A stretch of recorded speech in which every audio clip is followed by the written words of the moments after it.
So what we're going to do now is we're going to move on to the notes on the 6th string, and I'm going to show you a shortcut to memorizing those notes. Okay, the first thing we're going to do is we're going to memorize from 0 to 12. 12 and up on the guitar is nothing more than an octave of the first 12 notes, so we need to know those. And in order to know those, we need to know the notes in music. I'm not going to give you a big theory lesson on this, I just want you to understand the simplicity of this. When we talk about music, we're talking about the notes A, B, C, D, E, F, and G. There's no H or I or J or something like that. It just goes from A to G, and it starts all over on A as an octave. Remember, we just talked about that. So you have the notes A, B, C, D, E, F, and G, which are 7 notes. Now, if you think about a piano, even if you don't play a piano, you know what one looks like. The white notes on the piano are A, B, C, D, E, F, and G. But then we've got those pesky black keys in there that tend to mix people up when they're trying to think about how this whole system works. And so here's what we're going to do. I'm going to show you an easy way of thinking about this. A, B, C, D, E, F, and G, okay? All of those notes, if all of those notes got a sharp, we would wind up with a total of 14 notes. And what is a sharp? Well, let's think about this. If I have the note A, and I move to A sharp, for instance, this note on the guitar is A. This note on the guitar is A sharp. A sharp. Okay? They are not the same note. Even though they have the word A or the letter A in them, they're not the same note. They're two different notes that have some similarities in note name. So A and A sharp, two different notes. It's easier to think about it that way. So if we had A through G, 7 notes, and they all got sharps, we'd wind up with 14 notes.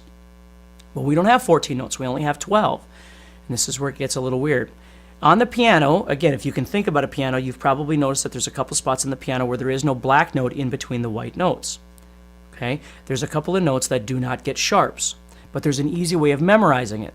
The notes that don't get sharps are B and E, which spells the word be. So if you just remember that for the rest of your life, and again, if you have a piece of paper and a pencil, write it down. A, B, C, D, E, F, and G, everybody gets sharps except for B and E, which spells the word be. Okay? So when I look at this guitar, my entire guitar is covered with those same 12 notes over and over and over.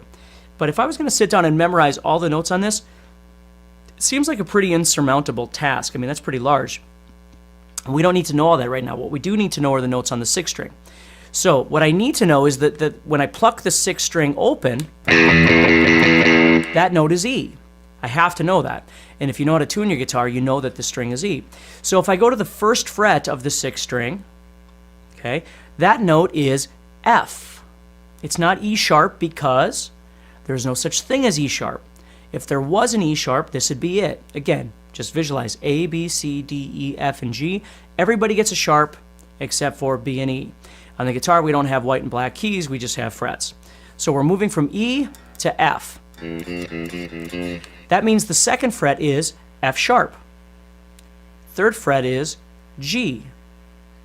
4th fret is G sharp. 5th fret is A, because it starts all over. A sharp, 6th fret. B is 7th fret. C, remember there's no B sharp, so this is C at the 8th fret. 9th fret is D, or excuse me, C sharp.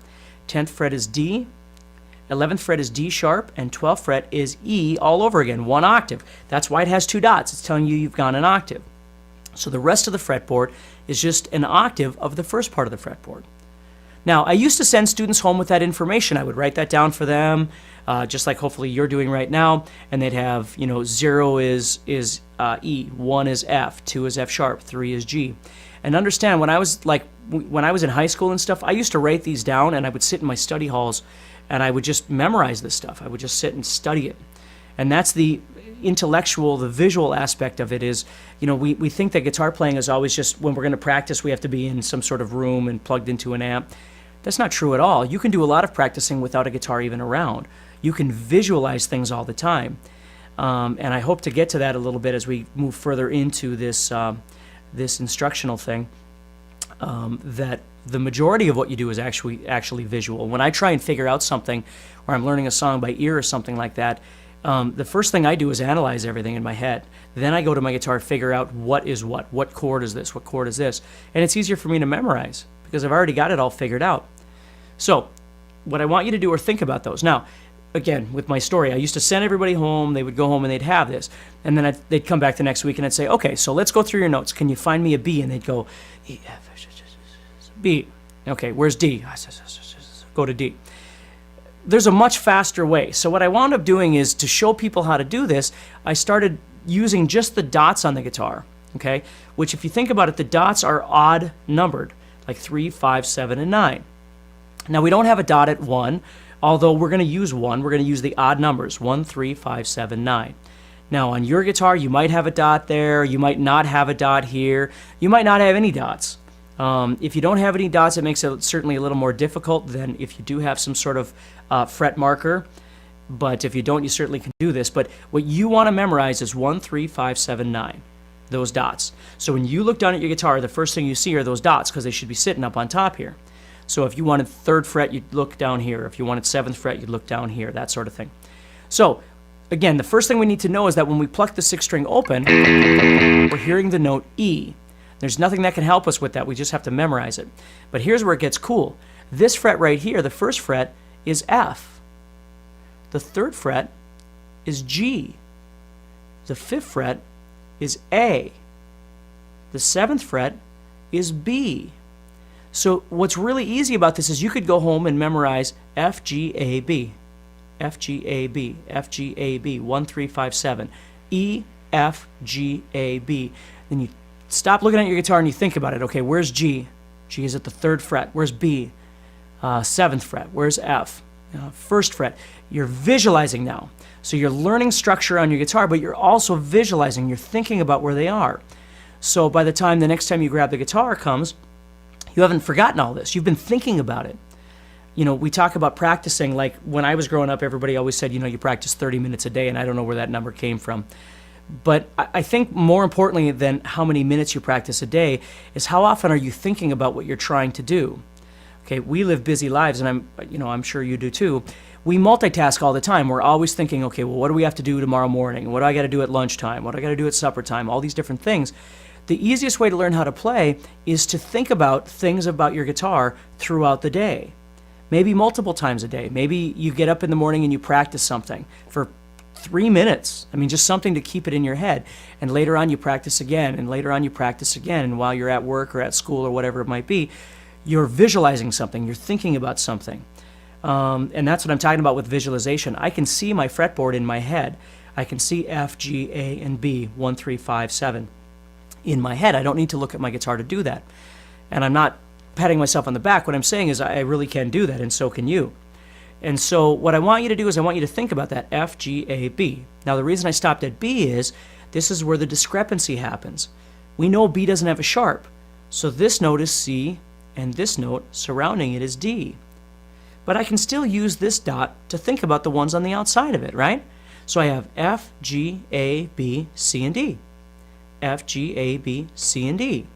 So in discussing this, what you have to understand that the dots are not there to accommodate the notes of the 6th string.